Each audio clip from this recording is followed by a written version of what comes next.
When looking at a work like this, you may wonder how it was made.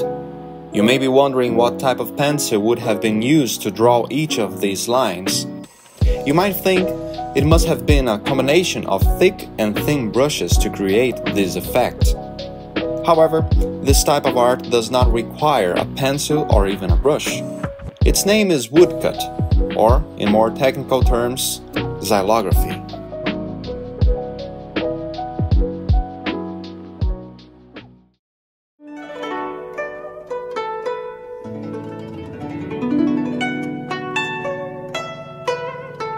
A difficult period left the eastern side of China divided between northern and southern dynasties. For a while, northern China was ruled by the Wei dynasty, while the south was ruled by the Liu Song dynasty. Over time, it became clear that the southern dynasty was more conservative than the northern one. This traditionalism attracted the attention of the Han, the largest Chinese ethnic group. The Han, a few centuries earlier, ruled China twice, during the Han dynasty. The Han dynasty was marked by a broad technological evolution, being responsible, for example, for the invention of paper. So we must understand that the Han people had great technological knowledge and also the ability to apply it.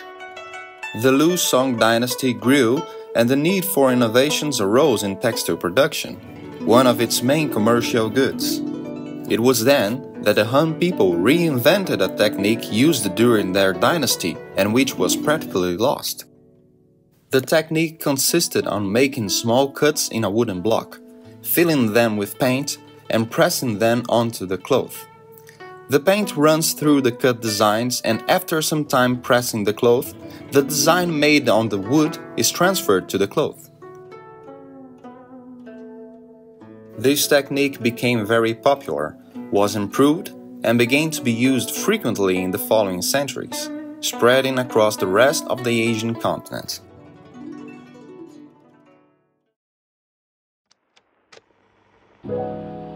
Around the 14th century, this technique arrived in Europe through Muslim traders, receiving the name woodcut. And another invention had also just arrived in Europe: the paper. In the following decades, France and Germany began to produce paper on their own, which resulted in the popularization of the material. By the end of the 14th century, Europeans no longer needed to buy paper from Muslim traders. Unlike the Chinese, who saw woodcuts as a commercial or sometimes religious technique, the Europeans had a completely different view on the technique. At the end of the 14th century, combining the two novelties of the moment, woodcut and paper, Europeans began to produce absolutely spectacular works. One of the oldest works to date is Christ Before Herod, from the German illustrator Lucas Cranach the Elder.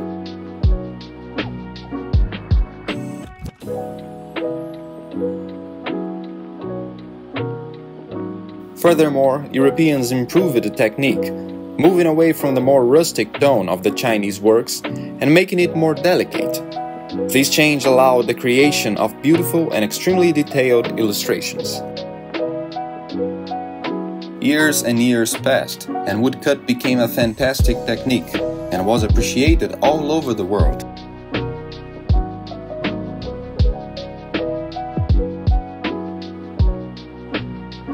We can be almost certain that the woodcut also served as an inspiration for the German Johannes Gutenberg to create the printing press. This connection is perfectly possible, especially because a similar machine had already been invented in China itself by the Chinese inventor Bai Sheng in 1040 AD, inspired precisely by woodcut. It is not impossible to imagine that the same inspiration came to both inventors. Currently, woodcut is a partially forgotten technique. I admit that it was difficult to find anything on the subject in my books. However, the technique is still used in countries such as Mexico and Japan. It is also possible to notice some similarities between woodcut and the art style used in comic books. Anyway, the legacy of woodcut, or xylography, has persisted through the centuries as one of the most unique artistic styles of all time.